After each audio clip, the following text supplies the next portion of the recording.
Tonight, Paul Manafort gets a much shorter sentence than just about anyone expected, but he's back in court next week for sentencing in yet another case. A former federal prosecutor joins us to walk us through what is going on here. Then, are a small group of progressive Democrats setting the agenda for the entire party? We're going to tell you about the so-called squad and how they're gaining influence. Also, we're going to talk about some sports and broad. We're going to take a look at Tom Seaver's incredible life and career as a Hall of Famer retires from the public life as he deals with dementia. And John Simon, he'll review a new play on Broadway called Choir Boy. Evening, everybody, and welcome to RFL. I'm Richard French. Now, earlier today, before heading off to Alabama to tour tornado damage, the president, he had this to say about the sentence handed down to his former campaign chair, Paul Manafort. I feel very badly for Paul Manafort. I think it's been a very, very tough time for him.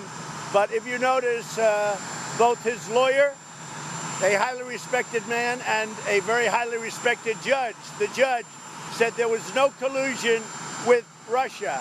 This had nothing to do with collusion. There was no collusion. It's a collusion hoax. It's a collusion witch hoax. I don't collude with Russia. By the way, the judge didn't say anything remotely like that. The president twisted the words completely. Judge simply said that Manafort wasn't in his courtroom for anything having to do with collusion. This was not and never was a collusion case. Now, the judge handed down a 47-month sentence with 9 months already with time served. Manafort was facing up to 24 years for those convictions on several federal charges, including bank fraud and failure to pay taxes on millions of dollars earned for political consulting in Ukraine.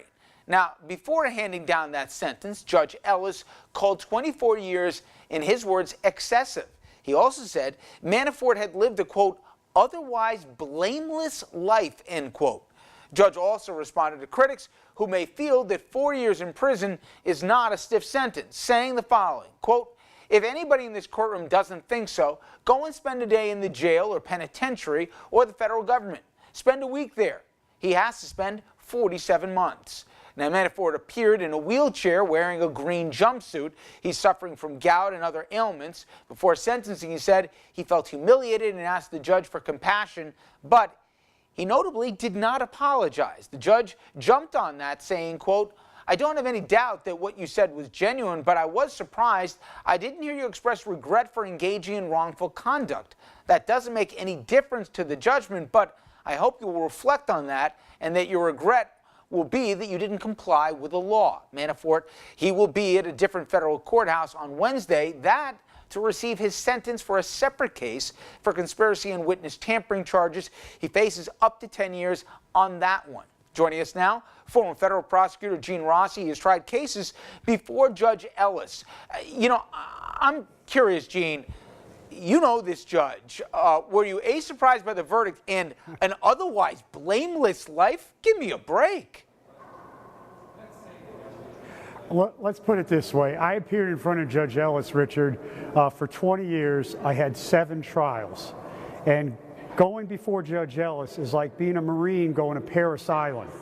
And I've been to that island 7 times. I have a lot of war wounds.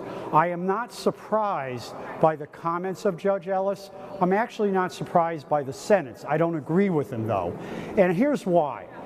Paul Manafort, in the judge's mind, Paul Manafort's 70 years old. He has health problems. Judge Ellis has an antagonism towards this case. He thought that the prosecutors were a little engaging in sharp practices, focusing on him. And he probably does believe that 47 months in federal prison for a person who's 70 years old and in frail health, allegedly, that's a pretty good sentence. But here's the thing, Richard, I want to tell people. If you pray for something hard enough, you're going to get it. The defense attorneys are probably popping the champagne right now, but next week they're going before Judge Amy Jackson, a former federal prosecutor who already has made comments about the conduct of the attorneys and Paul Manafort. She revoked his bond. And let me tell you this, she is going to sentence him stiffly. And what she's probably going to do is I predict, give a 10-year concurrent sentence or add about 7 years consecutive.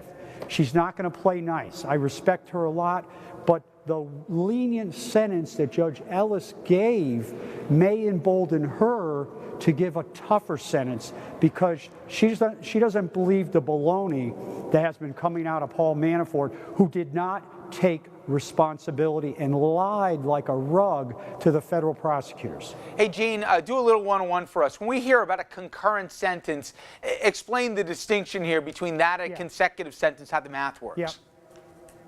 Yes. I should have explained that. I apologize, Richard. A concurrent sentence is, okay, Gene Rossi, you've been sentenced in Virginia to 5 years. I'm going to sentence you to 8 years here, and it's going to run concurrent. So you're only going to do 8 years total, but it'll run the same time as the other 5. Consecutive is this. Okay, Rossi, you got 5 in Virginia. I'm going to give you consecutive years of 8, so you serve 13 years. Consecutive versus concurrent. Last thing, I know it's a little Friday morning quarterbacking here, but did the prosecution screw up at all in that they gave guidelines but they didn't ask for a specific sentence? Richard, you hit the nail on the absolute head. I was just talking about this. I trained 5 of the Mueller prosecutors, including one on the Mueller trial team. Brilliant people, a lot of integrity. I think they had an unforced error. When I was a prosecutor for almost 30 years and I walked into court and I asked for a sentence, I gave the judge a specific sentence and I owned it. What happened here was they sort of filed their memo and they said, you know, Judge, you sort of decide. And what I would have done if I were the prosecutor in this case, I would have said, Your Honor, we want 15 years, we want 12 years. I know the guidelines are a little high. Let's be reasonable. Prosecution is going to ask for 12 to 15, but we think that's well deserved. I think they had an unforced error by not doing that, and look what happened. Gene, great job as always. As you say, stay tuned here. The final chapter not written on Mr. Manafort. He's got a date next week. Gene Rossi, thank you again. Thank you, sir. All right, everybody, when we come back, a rift in the Democratic Party between progressives and moderates. We've been talking about this for a while, but it's come to the surface. The president, of course, he choosing to weigh into the middle of it. But the commander-in-chief's comments could backfire on him. We'll explain after this.